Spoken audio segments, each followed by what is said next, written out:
tenaga sendiri, melahirkan di rumah gitu kan. Sampai sekarang kami juga belum dibayar.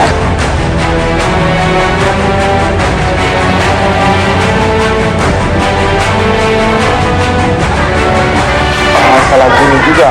Berapa sih Pak gajinya? Ya 100.000 per bulan.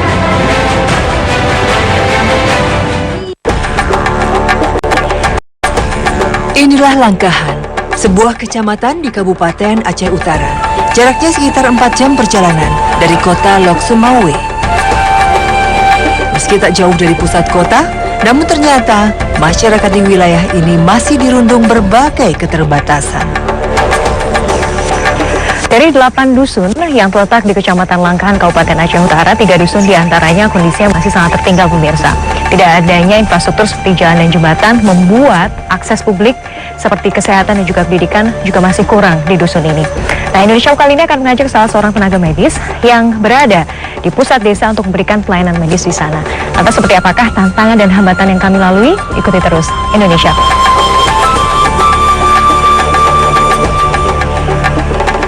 Tujuan kami kali ini adalah Dusun Bina Baru. Kami mengajak bidan desa Suryani untuk pergi ke Bina Baru. Kabarnya di Dusun Bina Baru tidak ada petugas kesehatan desa termasuk bidan. Nah, Ibu sudah pernah belum ke sana gitu, ke dusun? Kok dulu sering. Dulu sering? Maksudnya ada kadang dari tim dari sana kan, ada pengobatan massal. Itu terakhir kapan Bu? 2013 ya. 2013? 2012 itu udah 3 tahun yang lalu ya? Sekarang udah? Siaga ya. Sekarang udah nggak pernah ya Bu? Memang nggak ada program ya? Nggak ada program. Kayak mana kita mau terjun sendiri kayak gitu kan? Kami segera berkemas. Berbagai macam obat, vitamin, stetoskop, serta alat timbang bayi, semua siap di dalam tas ransel kecil. Ketiadaan dokter membuat bidan seperti Suryani harus pula melayani masalah kesehatan warga di luar masalah kehamilan dan kelahiran. Dusun Bina Baru sebenarnya tak jauh dari pusat desa. Sayang, tak ada akses darat yang memadai dari dusun ini dengan pusat desa. Jalur sungai akhirnya dipilih sebagai jalan raya warga Dusun Bina Baru. Dan perahu mesin sederhana seperti inilah yang digunakan warga sebagai satu-satunya moda transportasi. Nah, untuk menuju ke Dusun Bina Baru, tempat tujuan kami ini, pemirsa, kami harus menggunakan moda transportasi perahu seperti ini. Dan ini adalah satu-satunya moda transportasi yang biasa digunakan warga untuk keluar masuk kampung.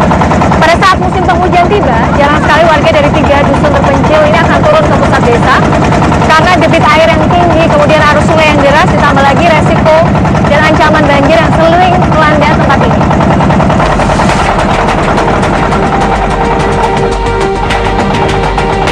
Sungai yang kami lalui ini cukup lebar. Di beberapa titik, arusnya memang cukup deras. Saat musim hujan, sungai ini sering meluap dan mengakibatkan banjir. Perahu kami akhirnya merapat. Kurang dari 1 jam kami sudah tiba di Dusun Bina Baru. Bukan perkampungan besar yang kami temui, hanya beberapa rumah berderet menghadap ke sungai. Seorang ibu yang menggendong anaknya begitu ramah menyambut kami. Raut wajahnya terlihat senang dengan kedatangan kami. Ya, nanti berobat sekalian aja Kak ya, bawa anak atau apa gitu.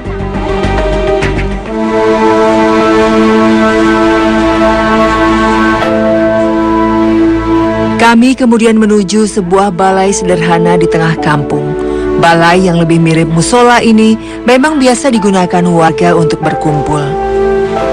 Kedatangan kami yang tiba-tiba disambut warga Bina Baru dengan sangat gembira. Beberapa dari mereka memanggul tikar sambil mengajak yang lain untuk ikut berkumpul. Para ibu bersemangat membersihkan balai. Tikar sudah digelar. Pengobatan segera dimulai. Kami segera mempersiapkan obat-obatan yang kami bawa. Sebagian besar berupa obat antibiotik, obat pusing, diare, dan vitamin. Keluhan seperti itulah yang biasa dialami warga. Dengan obat dan sarana seadanya, pengobatan massal ini berjalan lancar. Pengobatan massal seperti ini sejatinya bukan pertama kali dilakukan. 3 tahun lalu, agenda pengobatan seperti ini sudah ada. Hanya sayang, keterbatasan anggaran membuat program ini mandek. Ketiadaan tenaga medis memang menjadi persoalan. Saat ada warga yang sakit, mereka hanya bisa pasrah, berharap ada petugas medis yang datang meski nyatanya tak pernah ada. Mau melahirkan. Mau melahirkan. Terus gimana Kita tuh? kan udah melahirkan tengah tenaga, maunya kan buat tenaga suntik kan kayak gitu. Ini nggak ada. 2 minggu waktu itu sakit habis itu kan Di rumah aja berarti? di rumah aja. Keterbatasan tak hanya dirasa oleh warga saja. Bagi para tenaga medis, minimnya obat dan sarana kesehatan membuat langkah membantu pasien kerap menjadi tidak maksimal. Dia rumahnya kan agak jauh, harus melalui bot juga naik dari sungai juga kan. Begitu dibawa ke tempat ya rumahnya Pak Kecik juga, sampai ke situ begitu saya datang, mungkin karena jauhnya itu tadi ya, mulai dari sini ke sana sampai 2 jam. Wow. Karena ularnya itu tadi mungkin bisanya udah kan? Nggak tertolong? Nggak tertolong. Keterbatasan ini coba Suryani atasi sendiri. Pasokan obat dari puskesmas yang minim membuat Suryani terpaksa merogoh kantongnya sendiri untuk membeli sejumlah obat generik. Selama kami buat persalinan, kami kan buat laporannya kan, buatnya ke dinas, dari dinas ke PT Askes. Cuman kok dari Askes pembayarannya kayaknya lancar gitu. Cuman ke bidan desanya itu dari 2013 pertengahan, 2014 pertengahan, sampai sekarang kami juga belum dibayar. Hah? Belum dibayar, Bu? Iya, makanya kami kan kayak mana, maksudnya obat sendiri, tenaga sendiri, melahirkan di rumah gitu kan. Kisah bidan Suryani di ujung negeri ini menjadi satu dari jutaan kisah tenaga medis yang mengabdi di tengah keterbatasan. Tak hanya warga saja yang menggantungkan asa pada sang pemangku kebijakan. Namun mereka, Srikandi-srikandi kesehatan yang berjuang melawan situasi sulit juga menunggu diperhatikan.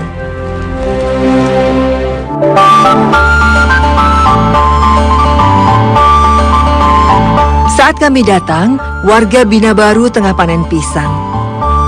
Ya, pisang dan coklat memang menjadi sumber penghasilan warga Bina Baru. Dalam setahun, Pinang hanya mengalami 1 periode panen.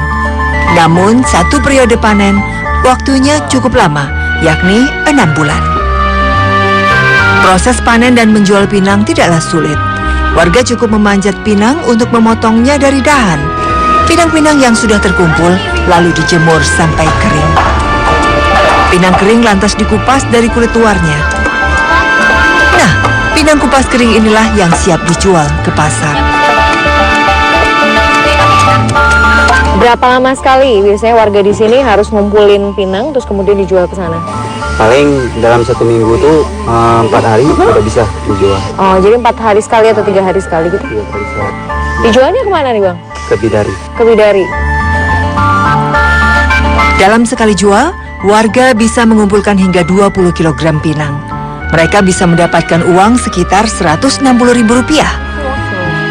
Namun uang ini tentu harus dipotong biaya sewa perahu dan biaya angkut karung ke pasar. Warga Bina Baru memang sangat membutuhkan jalur darat. Jalan darat bisa menghemat waktu ke pusat desa hingga setengah perjalanan. Bagi warga seperti Mamet, ongkos transport untuk menjual pinang bisa ia kurangi. Keresahan warga juga bertambah saat musim penghujan tiba. Ancaman banjir bisa datang kapan saja. Kalau sudah begini, warga pun bisa terjebak hingga berhari-hari di rumah. Warga yang memiliki perahu akan lebih mudah untuk mengungsi. Namun tidak semua warga mampu membeli alat transportasi ini.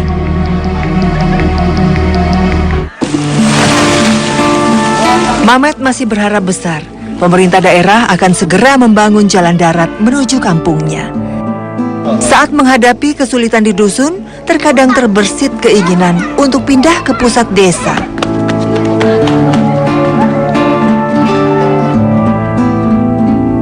Tak Tak hanya akses jalan, tak adanya sinyal telekomunikasi yang memadai membuat warga makin tertinggal informasi.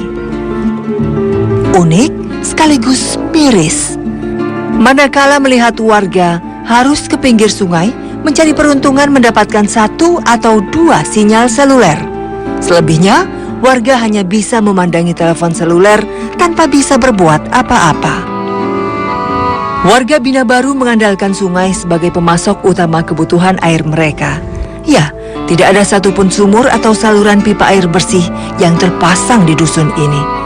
Bayangkan saja, air sungai yang keruh ini menjadi tumpuan hidup warga Bina Baru. Tadi keruh begini, air minumnya tetap diambil dari sini? Iya, direbus gitu? Iya. Ya ampun. Nggak ada sumur di sini? Nggak ada. Dalam sehari, warga bisa 2 hingga 3 kali mengambil air di sungai ini untuk kebutuhan minum dan memasak. Setiap pagi maupun sore hari, warga Bina Baru akan ramai mengunjungi sungai untuk mandi atau sekedar mencuci baju dan alat makan. Sungai ini pun menjadi MCK raksasa bagi warga Bina Baru. Hingga kini belum ada tanda-tanda pembangunan pipa air bersih. Padahal proyek ini sebenarnya sudah digagas dari beberapa tahun lalu. Warga pun tak tahu banyak mengapa rencana ini tak juga berjalan. Kini mereka hanya bisa menjalani kehidupan mereka semampunya, menggantungkan hidup dengan apa yang ada di sekitar mereka.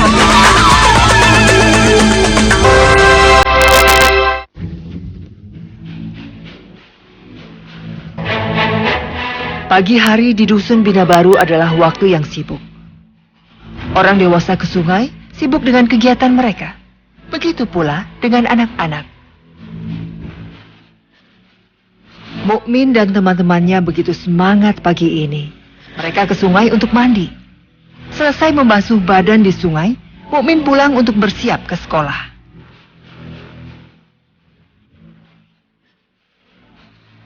Ia duduk di bangku kelas 6 sekolah dasar. Sekolahnya berada di Bidari, di pusat desa. Ia dan teman-temannya biasa pergi ke sekolah dengan menggunakan sampan setiap harinya. Hari ini, saya menunggu Mukmin dan anak-anak lain di sungai. Bersama-sama mereka menikmati perjalanan yang tidak biasa ke sekolah. Ini udah lengkap semuanya atau masih ada yang belum? Siapa lagi? Ada. Terus? Min. Adi. Ini yang orangnya. Nah, kamu nanti berangkat sekolah pakai ini? Dayung sendiri? Iya. Jauh nggak ke sekolah? Jauh. Biasa suka diantar sama bapak, sama ayah, atau berangkat sendiri? Sendiri. Sendiri? Gitu, ya sudah kalau gitu. Kita tunggu temannya ya, habis itu kita berangkat semua ya. Sulaiman, teman Mukmin, memanggilnya untuk bergegas. Cepat. Dari rumah, anak-anak ini memang tidak pernah memakai sepatu. Jalan dari rumah menuju sungai yang berlumpur membuat anak-anak memilih menenteng sepatu mereka. Bukan perahu mesin yang kami pakai, melainkan perahu dayung sederhana yang berukuran sangat kecil. Perahu kecil ini mampu memuat 6 penumpang termasuk saya. Dengan lebar sungai yang mencapai puluhan meter, rasanya perahu ini terlalu sempit dan kecil. Dayung yang mereka gunakan pun ala kadarnya, sepotong kayu kecil. Ada beberapa titik berjeram di sepanjang badan sungai. Kami harus pintar-pintar memilih jalur untuk menghindari jeram itu. Saya semakin was-was, khawatir perahu ini akan terbalik. Namun, anak-anak ini mencoba menenangkan saya. Mereka meyakinkan saya ini adalah hal yang sudah biasa mereka lakukan. Ya, ada lagi nggak lokasi yang agak apa? Ombak. Udah nggak ada, aman tadi kita udah lewatin ya. Ah iya. Hah? Aduh, ngomong-ngomong soal perjalanan menuju ke sekolah, saya harus bilang bahwa anak-anak ini sangat berani karena apa? Karena saya sendiri merasa sepanjang perjalanan saya di Indonesia ini adalah salah satu perahu yang paling kecil kayaknya yang pernah saya naiki. Saya cukup khawatir sih sebenarnya dengan anak-anak kecil ini gitu. Sementara sungainya begitu luas, tambah lagi ada beberapa titik yang arusnya lumayan deras.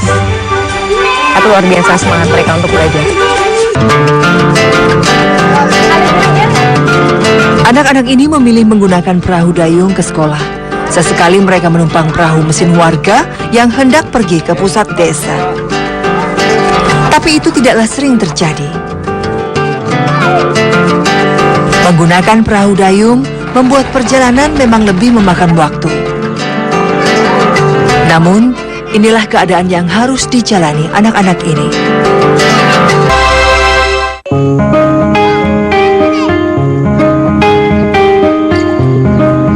Satu jam lamanya kami menyusuri sungai ini. Anak-anak jelas terlambat ke sekolah.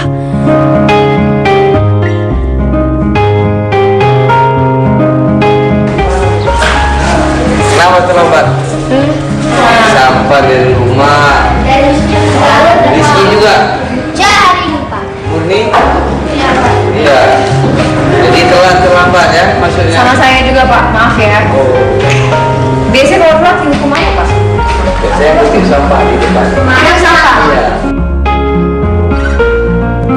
Tidak ada keringanan saat terlambat datang ke sekolah. Mukmin dan dua murid lainnya harus mendapat sanksi untuk memungut sampah. Nasib sekolah ini pun sekali 3 uang. Dengan kondisi serba memprihatinkan, para guru tetap berusaha agar kegiatan belajar mengajar tetap ada. Ya, seperti inilah kondisi tempat belajar bagi 118 siswa di SD Persiapan Negeri 13 Langkahan, Kabupaten Aceh Utara. Hanya terdapat 4 ruangan kelas, sementara 2 kelas yang lain, yakni kelas 1 dan kelas 2 harus belajar menumpang di gedung pustu dan di terasnya seperti yang ada di belakang saya.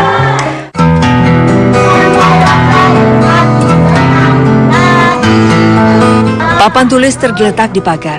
Sang guru pun harus membungkukkan badan saat menulis. Tak ada penghapus, hanya kertas usang yang dijadikan sebagai penggantinya. Sementara lantai kelas kotor karena lumpur yang mengering. Dari 9 guru yang bertugas, hanya ada 1 pegawai negeri sipil saja yang ada. Sisanya adalah para guru honorer yang mendapat upah sangat minim. Masalah guru juga dengan gaji mereka, uang saku Berapa mereka sih Pak yang gajinya? ya 100.000 per bulan. Yang begitu rendah. Terpaksa kita harus ikut ke sana supaya mereka agak gembira. Status sekolah yang masih persiapan negeri ini tentu berdampak pada pembiayaan operasional sekolah yang ikut tertatih-tatih. Kita memaksa wali murid itu agar membayar SPP agar sekolah ini bisa berjalan. Walaupun ada bantuan dana BOS, itu kan penggunaannya hanya untuk penyediaan buku, alat-alat komputer, ATK kantor. Dan daripada itu tidak bisa. Dan untuk gaji guru? Gaji guru dari uang SPP.